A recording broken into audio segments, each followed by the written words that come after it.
Hello, friends and Tan and J-Man Show Nation, and welcome to the April 6th, 2026 edition of the Tan and J-Man Show, episode 490. For those of you at home keeping track, 10 away from the big 500. I'm Tanner Lee, co-host Josh the J-Man Munt, sitting on the computer screen, a state away to the west from me on the central time zone. How we doing, J-Man? The best time zone, Central. Central time. It's a pretty good one. It's a pretty good one. Yeah. You know, I'm going to have to mow my grass this week. Yeah. And I'm not looking forward to it. It's been a nice couple months on. I haven't mowed it since November, like mid-November, I think, is when I mowed it last. And we have gotten 5 inches of rain over the past 3 days here. So. Yeah, one next door neighbor mowed today. I think the other one's in the process. So now the pressure's really on me. Oh, yeah. To get mine done. Oh, yeah. Yeah. Definitely. I know that. I'm going to have to set that deck all the way up and probably literally mow 2 times in like 3 days. Yeah. Yeah. It is long. I hate that's the worst part about this time of year is getting back into the swing of things of mowing, but is what it is. Yeah, and once you mow once in the spring, it feels like you have to mow every 3 to 4 days almost. Yep. Keep up with it. But the rain's been ridiculous, like you mentioned. So, yeah. I have a birdie bogey for you. And yeah, I'm scared because you hinted at this one being hard a couple weeks ago. So Evan's gonna be mad at me because I'm not doing that question again. Okay. I'm gonna do it next week. the next time I have birdie or bogey, which will be in will it even be time relevant by then? No, because it's an NCAA tournament question, but I feel like it'll be all right. All right. This is a Big Ten basketball question. David Mirkovich was, 7 points, 2 rebounds, and 5 assists away from becoming just the 6th Big Ten player since 1970 to have 500 points, 300 rebounds, and 100 assists in a season. Can you name the 5 guys that have done that? No. I can give you a hint too, if you want it. Think about it. All right, man. But birdie or bogey is brought to you by Giretti's Place and Arlington Public House. Giretti's Place, small town vibes, big time flavor. Giretti's Place serves up fresh breakfast and lunch favors that keep you coming back for more. Arlington Public House has great cuisine, cocktails, casual atmosphere. Also located at 703 Main Street in Rochester, Indiana. Go check them out. Yes, and Arlington Public House is back open. They opened Thursday this past week. So you got Giretti's open for lunch Monday through Saturday, breakfast Friday and Saturday, and Arlington for dinner Thursday through Saturday. They had a miso sea bass. It's a new menu item on the Arlington side. So, I'm a big fan of fish, so I might have to go check that out. And they have online ordering now for Arlington. Their full menu is now online. And you can order just with a few clicks. Once again, good thing that wasn't there when J-Man. No, very good. Very good. The ability to avoid talking to people was very nice for me once I moved. Still is. Still is. Right? Yeah, still is. But, yes. But man, we got a jam-packed show tonight. We're down to 2 teams in the NCAA tournament, Michigan and UConn. Michigan, who's making their 3rd national championship appearance in the last 13 years, by far the most in the Big Ten. UConn making their 3rd in the last 4 years. Yeah. They are a literal dynasty dating back to the late 1990s. Illinois put up a fight, lost to UConn. Arizona did not put up a fight, got blown out by Michigan. But I will let you take the floor here for a little bit and talk about your Illini. Yeah, it was a loss where if you're gonna losing like they did is okay. They just couldn't knock in shots. That was it. There was nothing like they didn't lose a heartbreaker like Duke did to UConn the week before. Didn't get embarrassed like Arizona did. So if you're gonna lose, I'm okay with the way they lost. And honestly, the loss hasn't affected me at all. Didn't even I didn't lose sleep over it. Nothing. And I'm grateful for that, because if it was a heartbreaker, I would have been thinking about that for for years. And also watching Michigan just destroy Arizona softened the blow a little bit too, because I'm like, I don't know, It would Till they turn around and lose tonight. Yeah, they probably rear its ugly head. No, they just. I don't think they came out nervous or anything, which I was worried about that, because they came out tight and nervous against Iowa in the Elite Eight. Got down 12-2. I didn't get that vibe from them, which I was happy for. They did get down 18-9 within the first 7 or 8 minutes, but then fought back and took a 22-21 lead and had multiple opportunities to extend that lead. And they just, again, could knock in shots. And I think a lot of it has to do with playing in a football stadium. Neither team shot very well. UConn, I think, ended up shooting 35% from the floor. Illinois was 35% from the floor. Difference was UConn knocked in 36% of their threes, as opposed to Illinois, who shot 23% from three. You know, those are, you flip a couple of those and you're probably winning the game. Very happy, obviously, with the way the season went. Making a Final Four run is huge. They said 40,000 Illinois fans in a 75,000 seat stadium. Obviously, you can fit in more in a basketball setting there at Lucas Oil, but the fan base showed out. They just didn't play very well. And credit UConn defensively. Their lowest 3-point totals over the past 3 seasons have been against UConn, all 3 of them. 62, 61, 52. And so Dan Hurley kind of has Underwood's number. And unfortunately, I don't think this UConn team is all that great either. Yet here they are in a national title game again. They obviously have haven't had the easiest path to get there. No. I mean, they beat UCLA, Michigan State, Duke, and Illinois. They beat 3 Big Ten teams. So that's on their side going into tonight. I think they're 5-0 in the year against the Big Ten, if I'm not mistaken. That's more conference wins than some of the teams in the Big Ten had. Yeah. I mean, obviously Hurley's probably the best coach in the country at this point. Especially if he wins tonight, I think he'll cement himself as the best coach in the nation. If he wins tonight, he might cement himself on the Mount Rushmore of all time. Maybe already.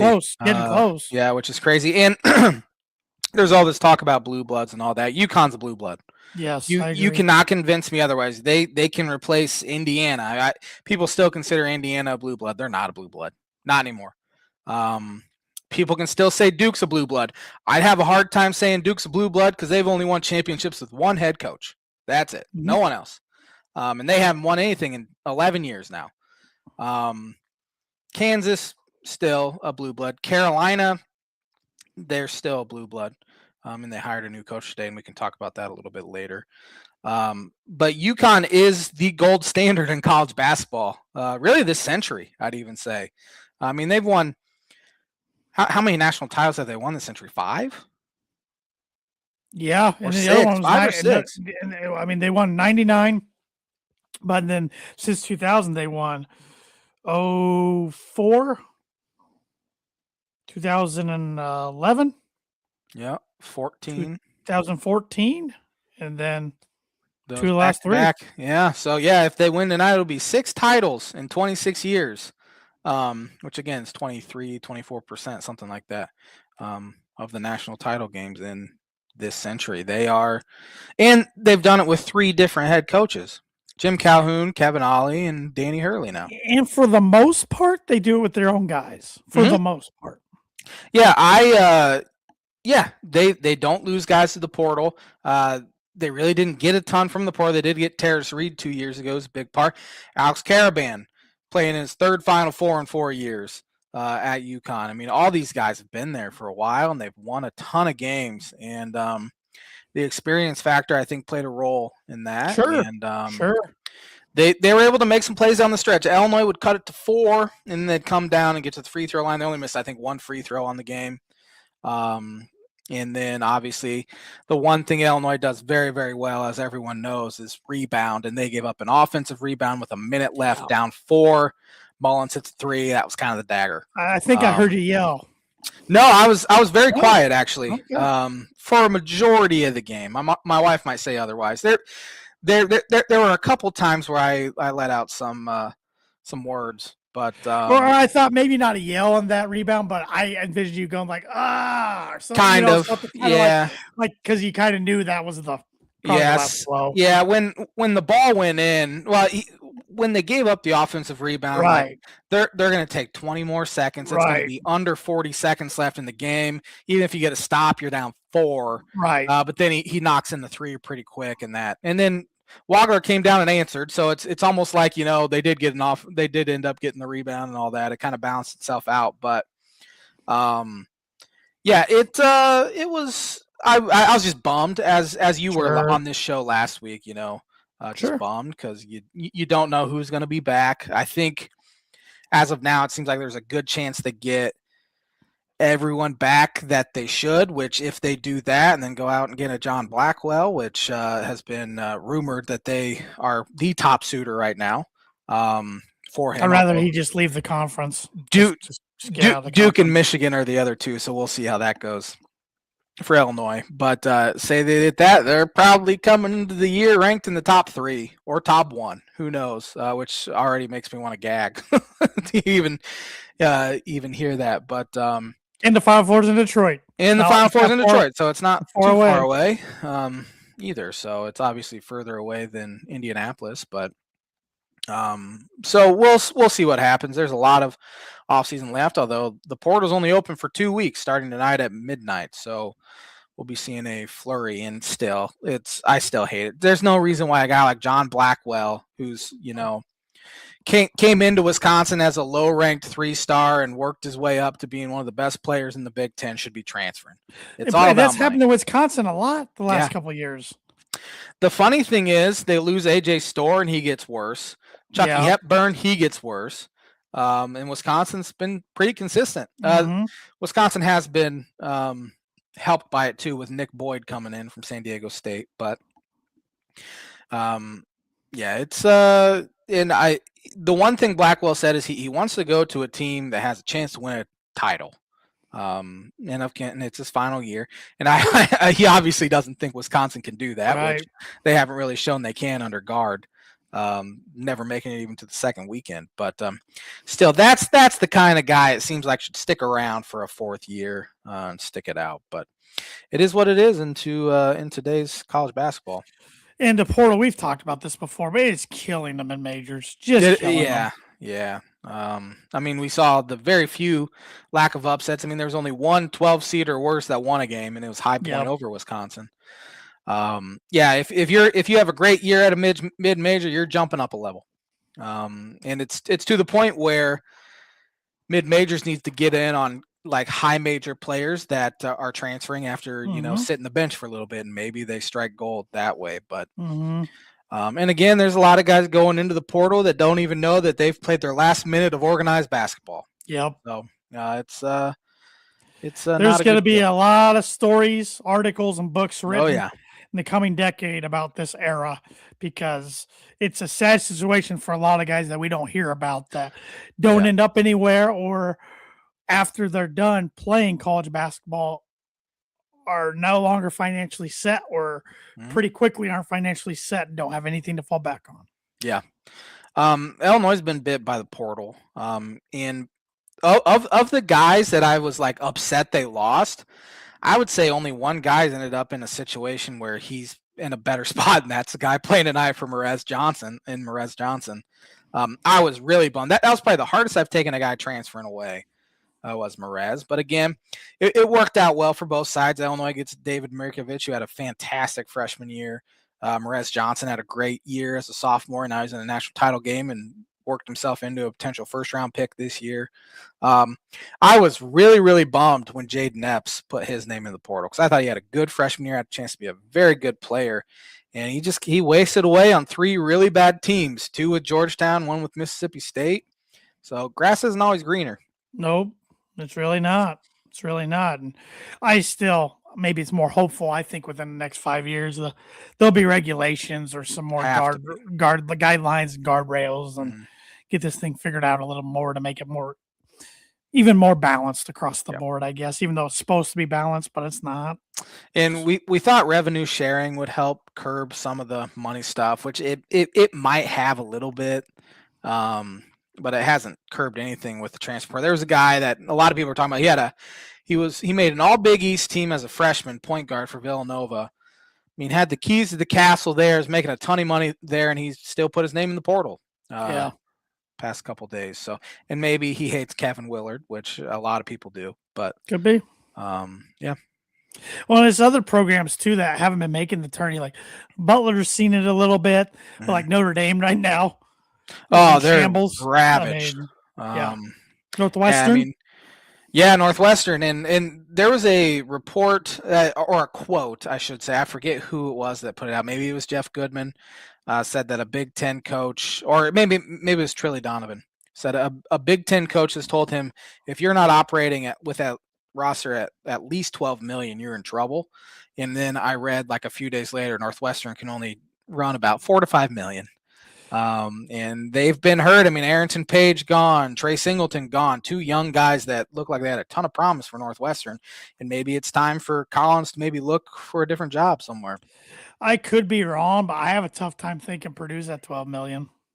Yeah, I think I read that Illinois was at like 8 to 9 million this year. That's where I was thinking Purdue might tops at like 8, but that would be even stretching it maybe. I don't know. Obviously, you see teams like Kentucky that's very public, 21, 22 million, whatever like and then that. It's embarrassing when it's public and you get flame out in the second round. Yep. You still got to get pieces that fit together. And that's what Matt Painter's done a very good job of. Brad Underwood's done a great job. Dusty May's done a great job of. So, well, I think that's why Indiana fans are skeptical right now because they've spent a bunch of money past few years and it hasn't gelled. Yeah. And I saw a great conversation online last week about how they haven't had a good point guard since Yogi Ferrell. That was a decade ago. And a point guard's so important to your team and your program. If you can't get that, you're not going to have the other pieces fall into place. Yep. Just ask Johnny Gross. Instead of Jalen Brunson, we get Jalen Tate there in Illinois. And he's got a new job. He does, yeah. He left Akron, where he was making $800,000 at Akron, which I think he was the second highest paid coach in the MAC. Frank Martin was number 1 at UMass, 1.2. I didn't even know he was at UMass. Wow. Yeah.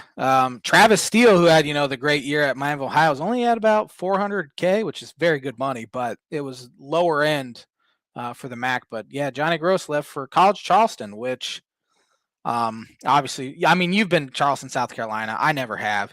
I've been to Akron, Ohio, though. It's a dump. Right.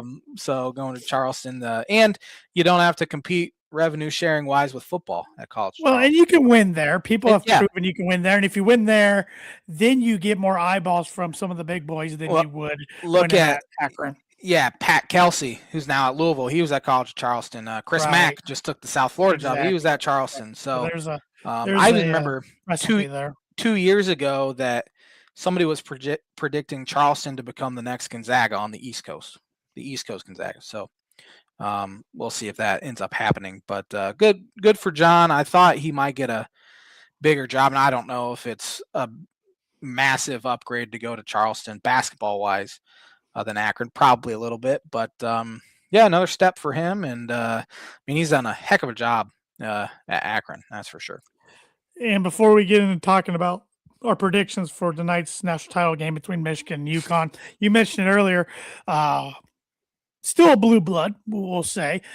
Blue blood open head coaching position has been filled today. UNC North Carolina filled their position with an NBA coach, but not the NBA coach a lot of people thought would be filling that position.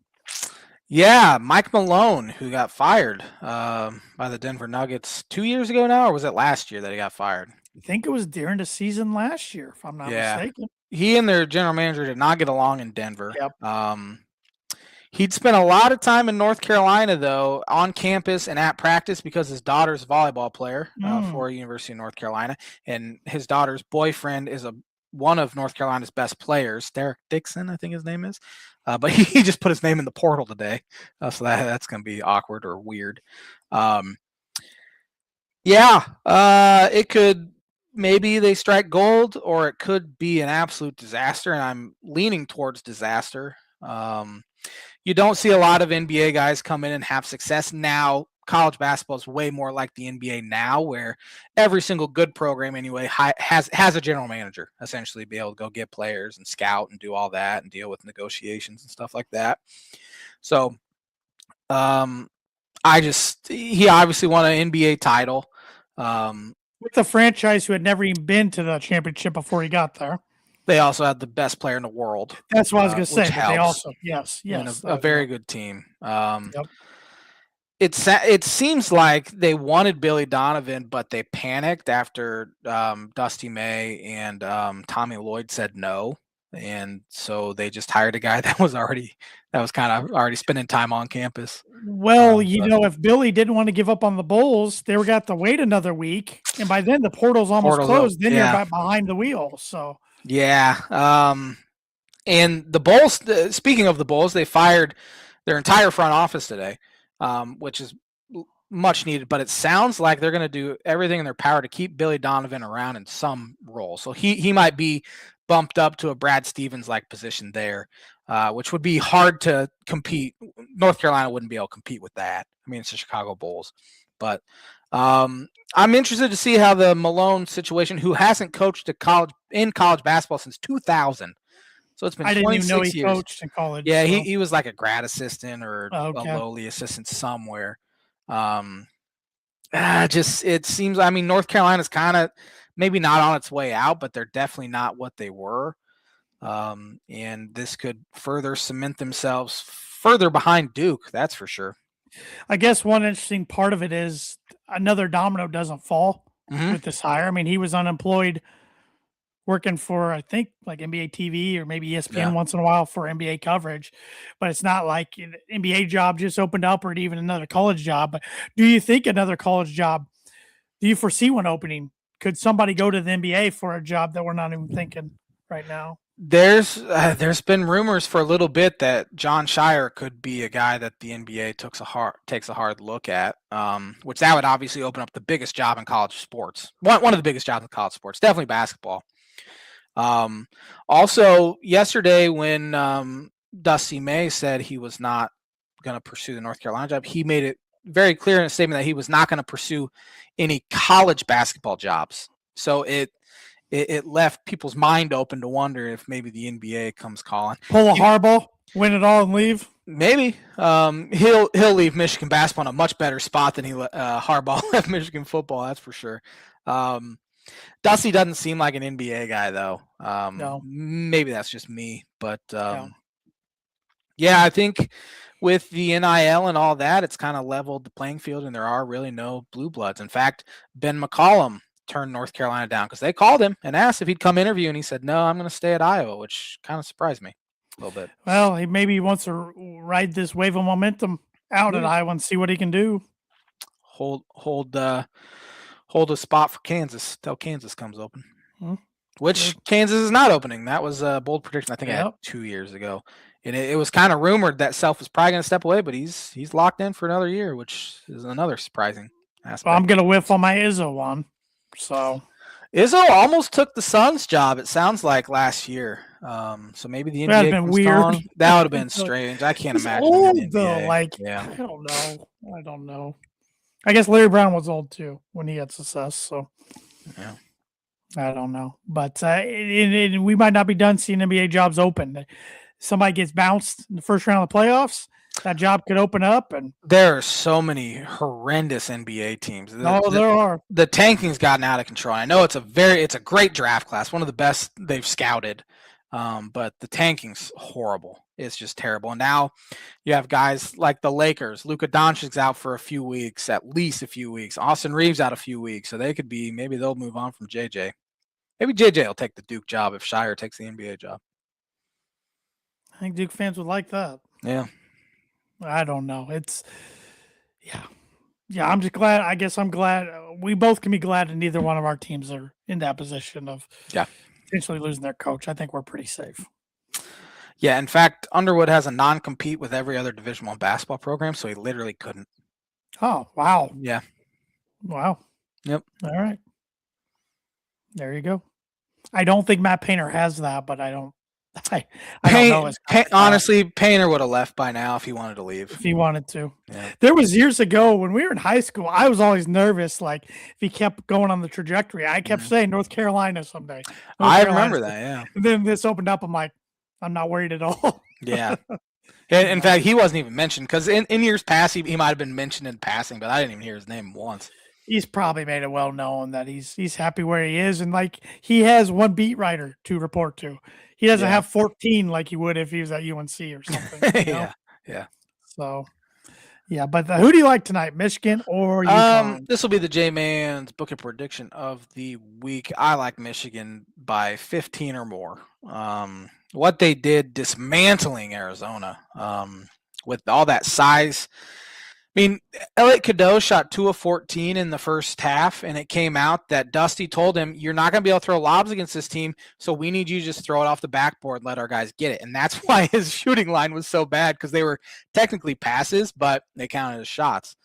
So Dusty's very smart. He put a basketball hoop in the middle of the big house and had him play outside to get used to the depth perception of playing in a football stadium. Smart. Yeah, give me Michigan by 15 or more. And that's part of the book it, too, that they win by 15 or more, not just that they win. J-Man's book it prediction of the week brought to you by Travis Watering Insurance Agency for life, home, auto, business, renters, workers, comp, and farm insurance. Contact Travis 219-869-4561. Book it. Hope I'm wrong. Yeah, I felt dirty rooting for UConn, but you too. I'm rooting for UConn. I know a lot of Purdue fans, like not on the message boards, but like actually know in person, are rooting for Michigan, want the Big Ten. I'm like, I could give a crap about conference loyalty. Yeah. One of Illinois' beat writers, Jeremy Werner, put out a poll today. Who do you want to win? And I think it was 51-49 Michigan. And I'm just like, I can't do it. Can't root for them. And Illinois fans hate Michigan too. But especially the old guys, the Big Ten loyalty is still a thing. It's not for me. I mean, Michigan's been kind of the head of the class for the last 15 years. I mean, I don't know. At least getting the title games, that's for sure. I hope UConn wins, but I do think Michigan will win tonight and break that curse that the rival school, Michigan State, being the Big Ten school to win a national title back in 2000. I think that gets broken tonight. I hope I'm wrong, but I wouldn't count UConn out of it. I don't think. I mean, especially if the Axel, which I don't think he's 100. They can say whatever he wants. He's not 100%, and he could hurt it even worse. I kept thinking that the other night. I'm like, you could tear this knee and ruin your NBA career, but of course, you almost have to play through it at this point. It'll be interesting. They probably didn't even need him to come in the second half, but they did. So that was kind of stupid. They didn't, but we'll see. I think it'll be close, at least a half. I don't think it'll be a runaway like Michigan, Arizona was a half. So, yeah, UConn's going to have to play their best game of the year, I think. They're not a great offensive team, and they're not all that big either. But Danny's pretty good at what he does. In the moment, won't be too big for him. No, yeah, that's definitely for sure, which I could see Michigan being a little tight coming out, especially I'm sure they'll have a majority of fans for sure. I'm sure the city of Indianapolis was disappointed to see Illinois get bounced because that would have helped. Already did help over the weekend financially the city from an economic standpoint, but would definitely help tonight. And them losing alone took ticket prices way down. I'm sure they're glad at least Michigan won. If they were looking at a UConn Arizona title game, tickets to get in the door might have been pretty cheap. Yeah, I don't even know if we would have seen a sellout if it was UConn, Arizona. I don't think many UConn fans made the trip. He's like, we just won 2 out of the last 3. I'm going to watch this one. I don't think they have a huge fan base. It's a small school anyway. It's a small alumni base. It's a small state. So. In a small state. And Arizona's so far away, and they haven't been there in a while, so I'm sure they brought more people than I thought. Yeah, there's a lot of red. Yeah. Definitely. But it'll definitely be pro Michigan in the stadium tonight. But hopefully UConn can find a way to get it done. I don't know. I'll probably watch some of it, but I will have a hard time. I'm right there with you. I'll have a hard time watching it, and it has nothing to do with Illinois losing. It has everything to do with the fact that Michigan's in it. If it was UConn, Arizona, I would have watched probably every minute of it. But. I honestly wasn't planning to watch any of the Final Four, Yeah. but I was so bored. I watched the majority of the Illinois UConn game and then watched half of the Michigan Arizona game because there was just nothing on. I was bored, couldn't find any movies to watch. I think my wife was studying for an upcoming test she has, if I remember correctly. So, yeah, I'll probably tune in for a little bit tonight. Yeah, I'll be checking the score. If it's close, I'm definitely tuning in late. But I hate Michigan so much. I can't stand Dusty, man. I think he's a slime bucket. Oh, I think he is too. Interesting question I have for you because you brought it up while we've been talking college basketball. You said Duke's definitely the biggest job in college basketball, and you thought maybe all college sports. What would be the top 5 jobs in college sports? College sports. Well, Duke basketball, as I said. Ohio State football, I would say, is on that list. I would say Alabama football is on that list just now. Because of what Saban made it into. Exactly. Nick Small on Facebook said watch till halftime. If it's still a game at half, I'll probably tune in the second. I'll probably watch more of the second half than I will first half. Honestly, well, that's when it's nice to be on Central Time too. That too. Notre Dame football, top 5 job in college sports? Yeah, I would say Notre Dame football is probably a top 5 job. Just from the prestige, TV contract, independent scheduling. Yeah. Texas football is probably another one that's probably in the top 5. I give you some pushback on that one, but I'm trying to think of one. Trying to think of one to slide in there. I can't think of a basketball job. Maybe Kansas. Maybe Kansas. I don't think Carolina's there anymore. Maybe no, because Kansas is basketball. Yeah. And I know. I could hear it. Not that it's a top 5 job. I hear Indiana fans. Well, we're basketball. No, you're not anymore. You just wanted to championship football. And that, as I said, I think they've lost their blue blood status. Oh, I do too. Michigan football has a case as well to be in that, although they've really only had one very good year over the past 20. But still, the Texas one is interesting. Is it? Yeah. It's a better job, I'd say, than Oklahoma. Yo, for sure. Georgia. Maybe. Georgia. Yeah. That's a tough question. LSU? Seems like LSU's kind of fallen on hard times here recently. That was 7 years ago now that they won a title, but how long ago was it for Texas? They haven't won since Vince Young was there. That's fair. It's just Texas, That's football. Yeah. LSU's a baseball school. Florida State, not anymore. No. Florida. Miami, not Miami, Florida's really fallen off. Yeah, they have. Oregon, no, even though they're consistently good. They've mainly been consistently good the past 15, 20 years. They didn't do a whole lot before that, I don't think. USC, if we would have been having this conversation 15 years ago, maybe. Sure. Yeah, those are probably. Not anymore. Yeah. I think Texas is the only one I could kind of push back on. But what about all the sports, like professional sports, your top jobs? Well, I think the Yankees still viewed as a top job. Definitely. They'll come with tons of pressure. Lakers. Definitely. JJ got it. I mean, it's Celtics. Lakers, Celtics, yeah. I think it's dumb, but some reason the Cowboys is viewed as it. I don't know why. They keep hiring idiots as head coaches, though. Is the Steelers a top job?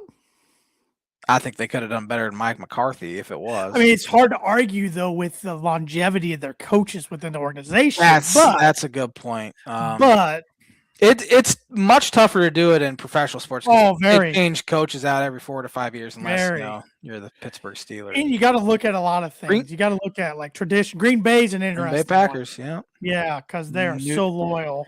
New York Knicks too, just because it's New York. It's more of a East Coast bias than it is anything. But not the Bulls though. That was all Jordan and Phil. All Jordan. Yeah. Yeah. Baseball, besides the Yankees, I wouldn't say any baseball. Baseball is just a weird sport. Yeah, it is. And even the Yankees haven't done anything since. I mean, they made one World Series since 09, but they lost it. They haven't even won championships since 09. But it's just so. When you get the historics in there, 27. I think the Cubs is top 5 job easily in baseball, maybe top 3.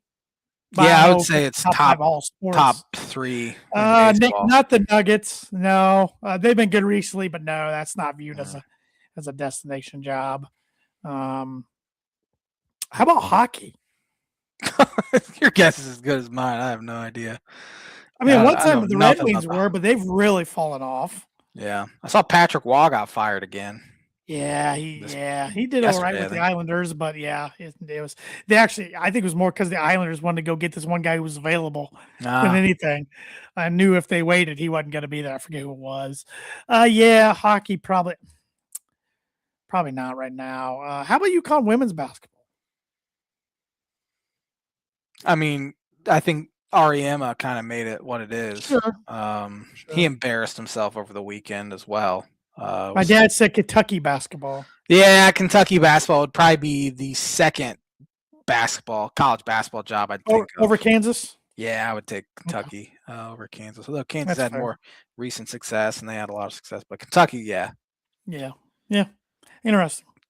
Yeah, Kentucky and Kansas are pretty much the exact same. It's all basketball. UK and KU. Yeah. Just flip it. Yeah. Both have had a sliver of success in football, but not near enough. Like they didn't do it. They've never done what Indiana's done, of course. No. Yep. So, anything else college basketball related you wanted to? No, portal, as I said, opens at midnight tonight, and we'll see a flurry. It's a weird question to ask because I'm still getting used to it. What do you want Purdue to do this offseason? Because that's just not something you ask. At least you used to not ask. Your roster was pretty much set. Retain everybody, which it sounds like they're going to do. I mean, barring a surprise, nobody's going to leave. It doesn't sound like Oscar Clough's probably going to get granted eligibility to come back. I don't think he's going to fight for it too hard either. It's going to be one of those things if they say no, he's going to move on. He's not going to fight for like the Tennessee quarterback and the Ole Miss quarterback. Yeah. How old is 24? He? Okay. Yeah. Or would be 24 next year. Yeah. So that's kind of a bummer, but assuming he can't come back, I would like to see them go get another big guy, a veteran big guy. Other than that, I don't really want to see him do anything besides retain guys, and they got a decent, at least on paper, core freshman coming in. And Luke Ertl, who won the 3-point shootout on Friday on TV. I think it was Friday, which is crazy because Ryan Klein won it, Fletcher Lawyer won it, now Luke Ertl won it, so he's going to be the next hated Purdue guy. Yeah. He led his team to a state title too in Indiana, probably going to win Indiana Mr. Basketball. So I don't know if he'll start right away, but he's kind of hyped up. I think he's top 50 in the country player. So they got some other guys. They got another 7-footer coming in. I think he'll redshirt, but I thought that about Zach Edey, and he didn't redshirt. So. That's a good point. But he would have if Matt Harm stayed. So. Oh man, he was so much better in Harms too. Oh, he was, but I'm just saying he would have. Great, I know that's crazy. Senior Harms would have played over a freshman Zach Edey. So. Yeah. Jacobson needs to add about 100 pounds. I would say. Crazy thing is he added 30 from last year. You just he's rail thin, man. So I think that losing that year of experience last year really hurt his development for this year. So he started game 1 his freshman year, didn't he? Yep. That's what I thought. So I'm still willing to let it breathe and see where it plays out. I mean, he's technically was only a redshirt freshman technically, but they also return a guy who played last year as a freshman, but played through injuries and then set out this year as a redshirt, Raleigh Burgess. I forgot about him. Who was 6'9" guy, and then I'm excited about the addition of Caden Pierce from Princeton, who will probably start at the 4. So expectations will not be there, but I still think they'll be ranked on the back half of the top 25 if I had to guess. So we'll see. But as long as nobody leaves, I'm pretty content. Yeah, retention's kind of the name of the game if you want to be good. I mean, you look at the 4 Final Four teams, they retained at least 35% of their minutes from the previous year, which is huge. UConn retained the most, but I think Illinois was at 45% or 44%. And that's what they need to do this offseason too, is just retention. That's what they got to do. So, what do you want to get educated? I do, always.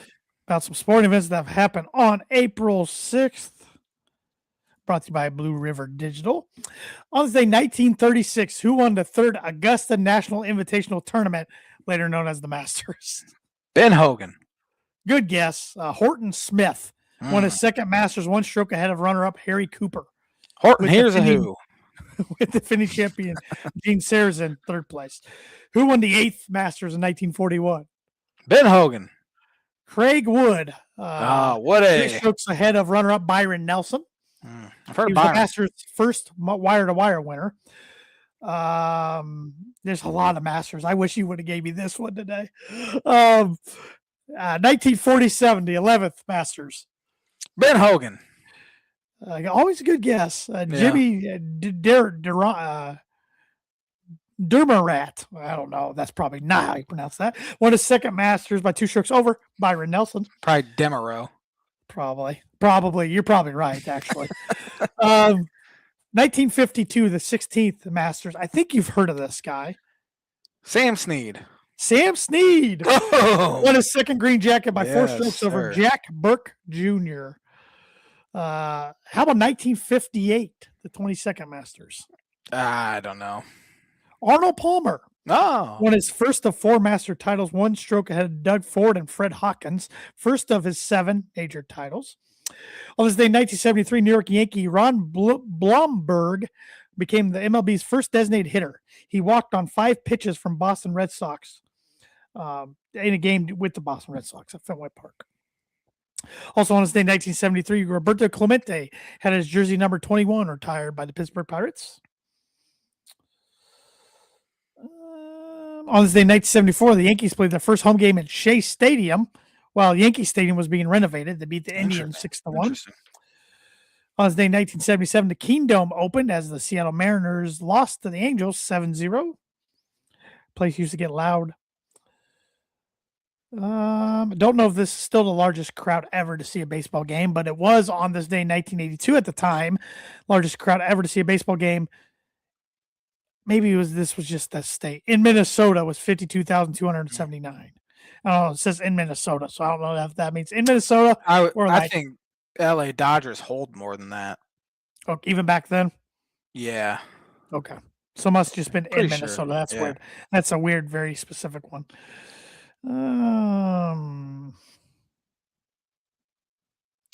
On this day, 1992, the first game at Camden Field was played. So Orioles beat the Indians 2-0. Who won the 54th NCAA basketball men's championship on this day, 1992? 92, is that UNLV? That was Duke. Duke beat Michigan 71-51 to win back-to-back titles. First time for Duke and Coach K.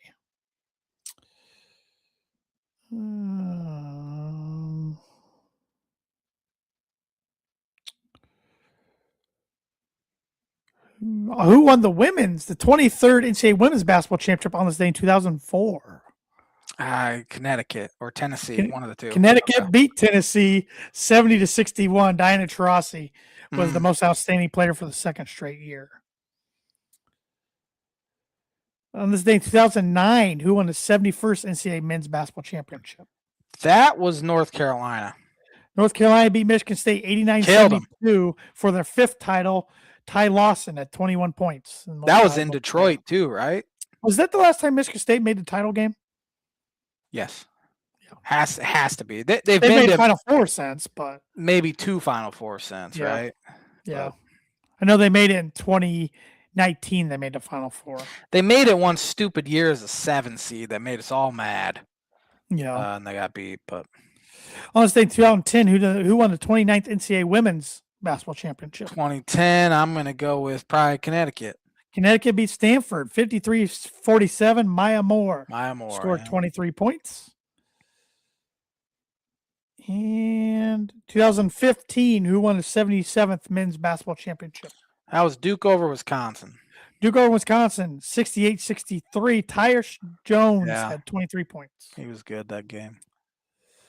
On this day in 2020, the 149th British Open was canceled for the first time since World War II due to the COVID-19 pandemic. Royal St. George's went on to host the event the following year. And on this day last year, Washington Capitals left wing Alex Ovechkin became the greatest scorer in NHL history, passing the great one Wayne Gretzky with his 895th career goal in a 4-1 loss to the New York Islanders at the UBS Arena in Elmont, New York. And that is going to do it for the On This Day segment, which I brought you, which I mentioned earlier. It's brought to you by, like as every Blue River Digital. Blue River Digital is a full-service smart marketing agency. They help businesses simplify marketing and grow with intention. Their focus is on systems, strategy, and long-term results, not hype or one-off tactics. They offer digital marketing, website development, graphic design, printing and direct mail, signage and vehicle graphics, corporate apparel, promotional items, and AI and automations. They work with small, medium, and large businesses spanning across the United States with a strong presence in Northern Indiana. Contact them today at 260-248-2749 to see how they can help you and your company with your digital marketing. All right, the Masters. It is Masters Week. It is a religious week for golf fans worldwide. Just something about it. The pageantry, the tradition, the only major that doesn't switch venues year to year. It's always played in Augusta, Georgia at Augusta National Golf Club. So with that said, I have a blind ranking related to the Masters. But we're going to have some fun with this one. I told my dad I had a blind ranking Masters, and he's like, Josh won't know too many golfers. I'm like, trust me, this will be fine. I looked at the menu of items offered at the Masters this year, and they got one or two new items. By the way, Rory's menu was garbage. It was garbage. Yeah. I meant to bring that up. Maybe I will here in a bit. But you can get the whole Masters menu, every item, for $75.75. Wow. The whole menu. I mean, the most expensive thing on the menu is $6. Love it. And that's a beer or a wine. You can't go to any sporting event to get a beer for under $6 these days. Concessions and pretty reasonable merchandise, which I got some stats on merchandise here after the blind rankings. But I picked 5 things, and I want you to rank them 1 to 5 by how you would get them in order. Like, I don't know.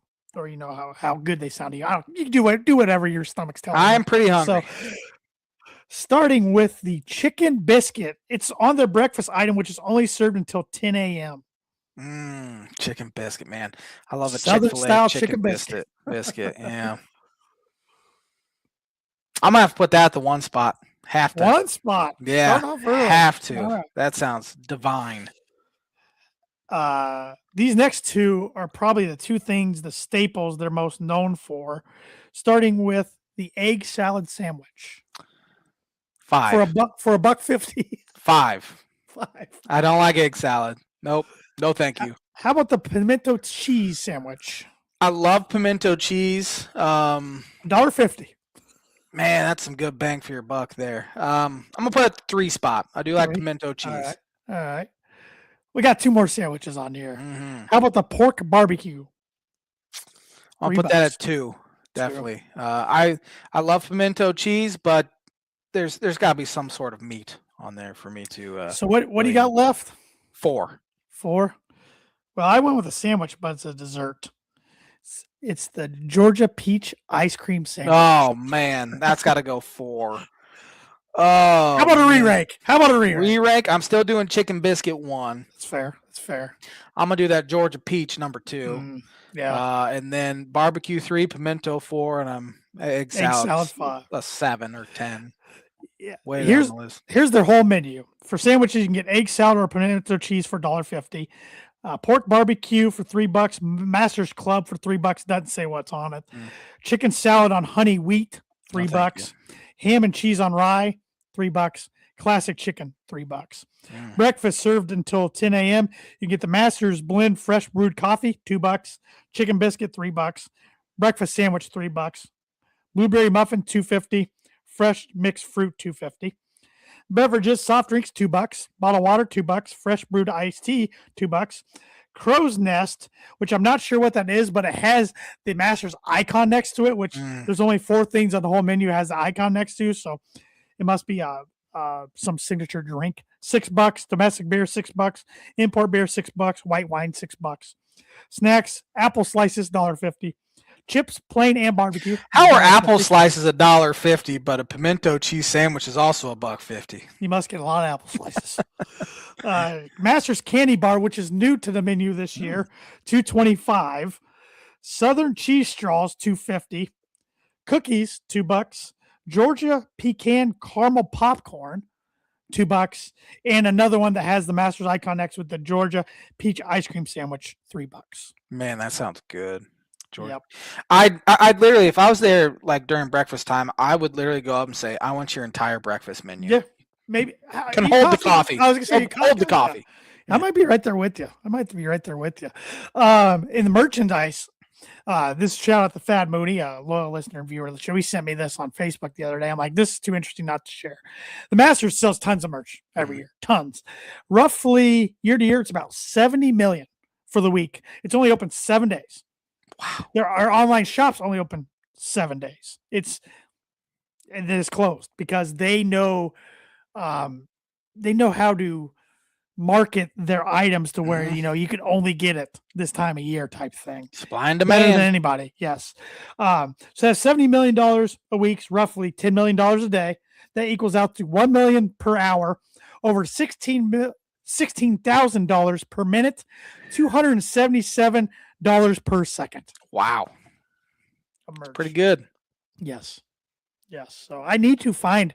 My dad got me an 07 Masters hat when he was there that year for the practice round. The year Zach Johnson won the green jacket. I need to find that. I got it somewhere, but I need to get that out because I feel like even though I've never been there, like you're wearing it, you either went there or somebody went there. It's kind of like a badge of honor type thing. You wear something with the year on it. So it's still at the top of my sports bucket list, but I don't know. I put my name in for lottery every year, and one of these days, maybe. So I'd even take a practice round, even though I'd rather go to one of the real rounds.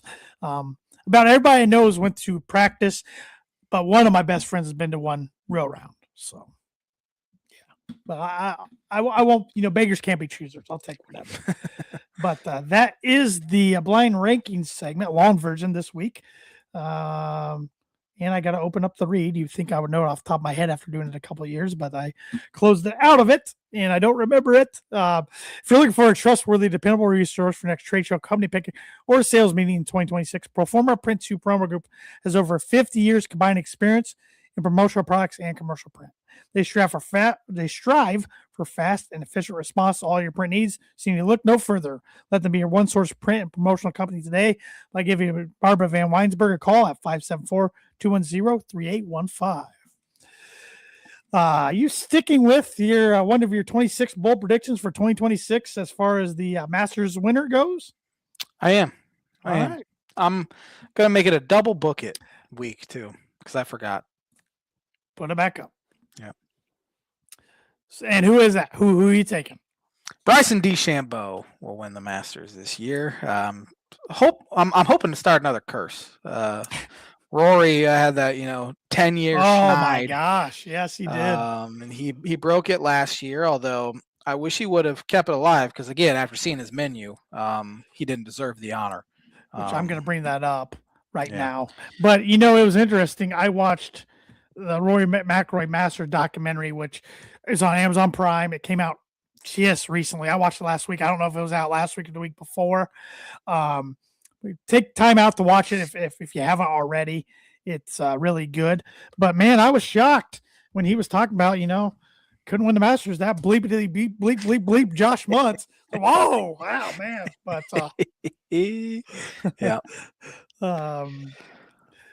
But Rory is fourth in the favorites. Bryson's third.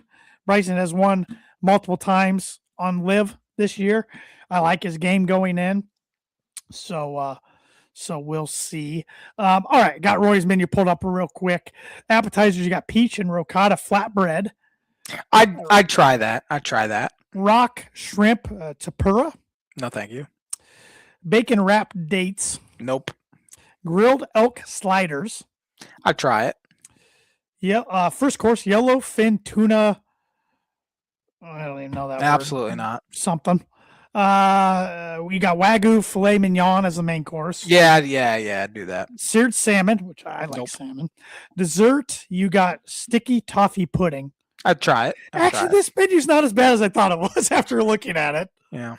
But I mean, that's not great, but I've seen some worse. I'm not going to try to pronounce the wines because then everybody better than Bubba Watson's menu. His was Bubba's terrible. was very, very simple. Tiger's from like 98 was still the best because he was like a kid practically. Yeah. It's like cheeseburgers and milkshakes. Like, that's up my alley. Yeah, no, that was his full menu. I was making sure I wasn't wrong. You know, the AI thing gave me that was his full menu that I read. So, yeah, we'll see. But you think Bryson will be serving the menu in 2027? I do. I hear you saying. Yeah. Scotty Scheffler's the betting odds on favorite. John Rahm second. Lives John Rahm, who's a stud within himself. I feel like he gets more pumped up for the majors now than he used to show everybody what he can do. Yeah. Since a lot of people don't see him week in, week out. Bryson's third. Rory's fourth. Ludwig Oberg is fifth. He's always a popular pick. Xander Schauffele sixth. Matt Fitzpatrick, who's been on fire, and Cameron Young, who's been on fire. They're tied for seventh. Tommy Fleetwood's eighth. Colin Morikawa, Justin Rose ninth. Robert McIntyre right behind that. No Tiger in the field, of course. No Phil Mickelson. He pulled out last week. Got some personal stuff going on with his family. He's only played once this year on Live, so hope everything's good with him and his family there. Brooks Koepka's about eyeballing at 14th or 15th on the favorites. It'll be interesting to see what Brooks does. But my pick, and I should bring up our friend of the pod, Aaron Lynch's pick, too, because he'd be mad at me if I don't. He said if it isn't Bryson or Xander, it'll be someone from the European Ryder Cup team. I am going with I'm going to go Justin Rose, maybe because I just want to see him get it done after losing in the playoff to Rory last year. Yeah. There's a lot of guys I wouldn't mind seeing get it done. Almost picked Robert McIntyre. Patrick Reed's a sexy pick because the way he's played on the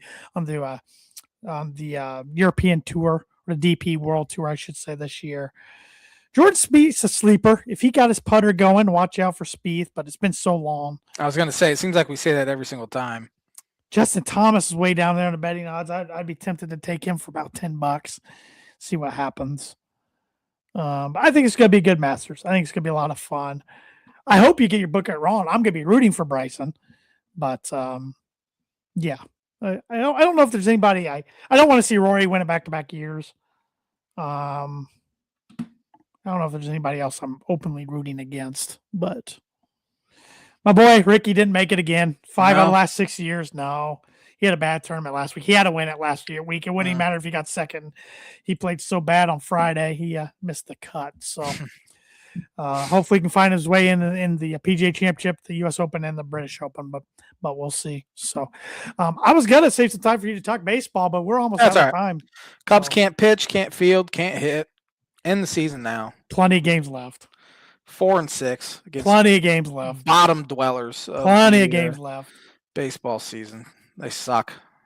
Plenty of games left. I need to come up with some nicknames like Frank the Tank does for the Mets. He cancels the season after 2 games. So. Yeah, I know. He canceled the season midway through the first inning of the first game. Oh, yeah. It's funny. And then how he acts when they actually win a game. It's yeah, I know. He doesn't say much when they win. But he doesn't. Chewing on his glasses. But, at least he's consistent. And shout out to Frank Tank for losing tons of weight. Oh, my gosh. It's pretty awesome. I would say he's lost half of what he was. I would say. And his levels, all of his levels have improved. Yeah. But shout out to him for being a consistently just pissed off sports fan between the Dolphins, the Mets, and the Devils. He doesn't waver. It's a rough life. And the Knicks now that except he doesn't talk about them so much, but he did switch allegiances from the Nets to the Knicks a few years ago. So. Yeah. Anyway, David Mirkovic came close to becoming the 6th Big Ten player since 1970 to have a season with 500 points, 300 rebounds, and 100 assists. Can you name the 5 guys that have done that? No. Do you want a hint? Yes. They have all happened within the past 16 years, at least. Okay. Denzel Valentine. No. Jeez. That's a good guess, though. You have a shot at getting a par, at least. I don't even want to guess anybody else because I'm going to, but I don't want to because it's going to be another no, and I'm just going to Braden Smith. I'm done. Done. Nope. Done. Muting myself. I'm even muting myself. I'm done. All of these guys were big guys. So your Denzel Valentine pick wasn't a bad guess, at least.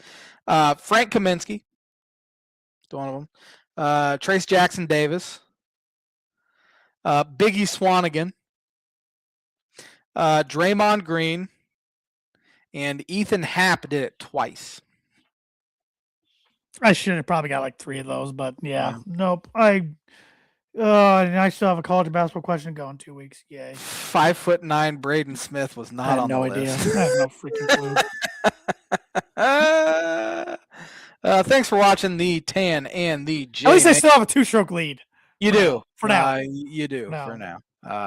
We'll be back at her next Monday with another episode. Have a great week, everybody.